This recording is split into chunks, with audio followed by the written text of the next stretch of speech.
Once Upon a Time in Hollywood is the ninth film written and directed by Quentin Tarantino and stars Leonardo DiCaprio, Brad Pitt, and Margot Robbie. And this film takes place in old 1969 Hollywood, where Leonardo DiCaprio plays an actor called Rick Dalton, and Brad Pitt plays a stunt double, Cliff Booth. And this film basically centers around an everyday life between these two actors and how they're coping with becoming has-beens, almost becoming has-beens. And it's basically a laid-back film. That's as much as I can tell you about the movie without giving away certain plot points. So like a lot of people, I was very excited for this movie, even though the trailers didn't really tell you all that much about it. I had no idea what this movie was going to be about. All I know is that it's another Quentin Tarantino movie starring Leonardo DiCaprio, Brad Pitt, and Margot Robbie.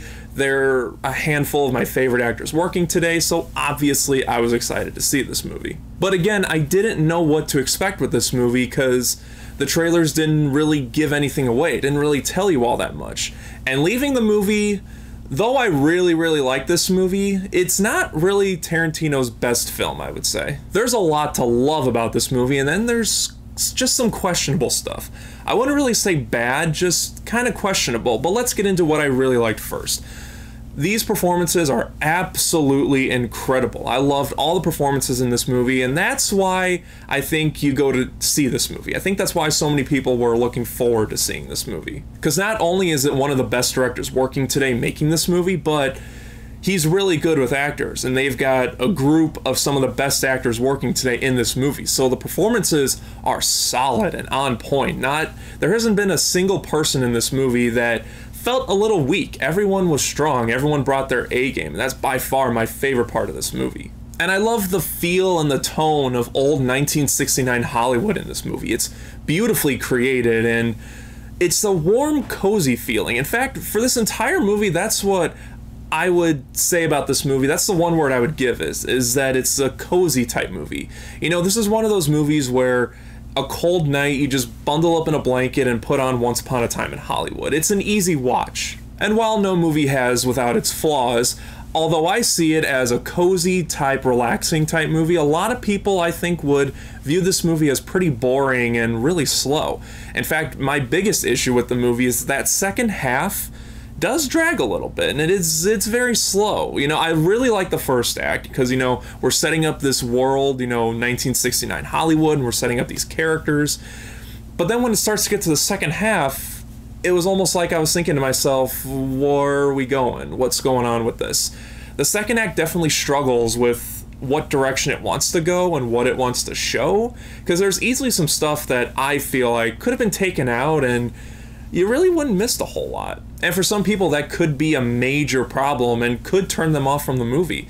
For me, though, thankfully, the performances just kept me interested from beginning to end, and I can kind of forgive that second act, but not a whole lot, because while I did enjoy it, it's definitely slow-paced, but then when we get to the third act really takes off, and some of the best stuff in the movie happens in that third act. Now, I didn't know that there's certain actors portraying other famous actors from back in that time in this movie, so I won't give it away, but if you're a big movie buff and, you know, a cinephile like myself, you'll catch on to some of these actors playing these other famous actors, and it's a nice little wink. You know, you see it and you're like, oh my god, that person's in the movie, or this person's taking place in this movie.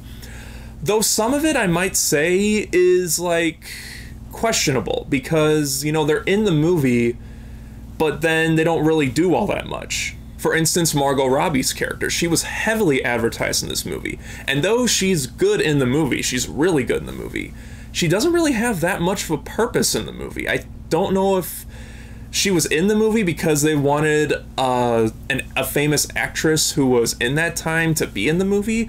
Obviously, when you figure out who the bad guys are in this movie, it makes sense why she's in the movie, but they don't really do all that much with her, and you don't really catch on to anything relating to her until that third act. So for the first two acts, you're kind of asking yourself, why is she here and where are you going with her? But what saves this movie for at least me, and so far from what I'm seeing from a lot of people, are the solid performances and how beautiful this movie is. I love Leonardo DiCaprio and Brad Pitt as actors, and I loved seeing them together in this movie.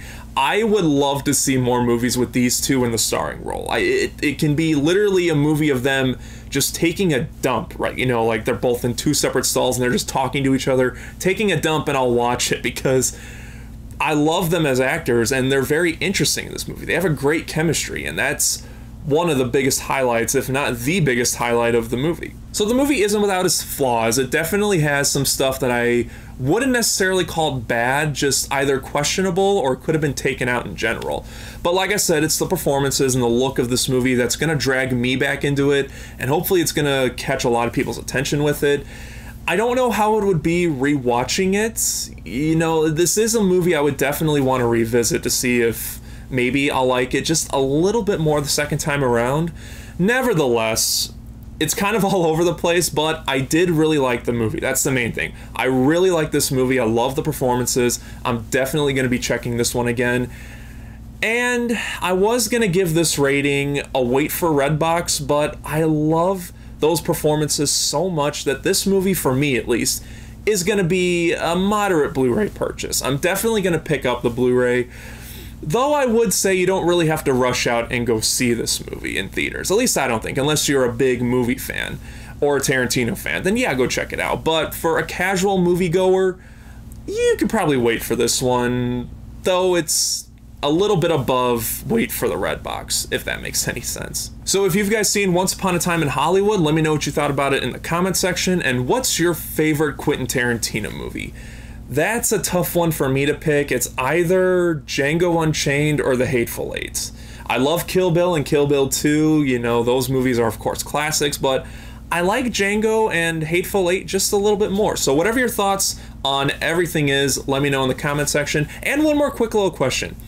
Quentin Tarantino has said he's got one more movie in him. What would you rather see of that one? There's talks of a Kill Bill 3, and he's still in talks for an R-rated Star Trek.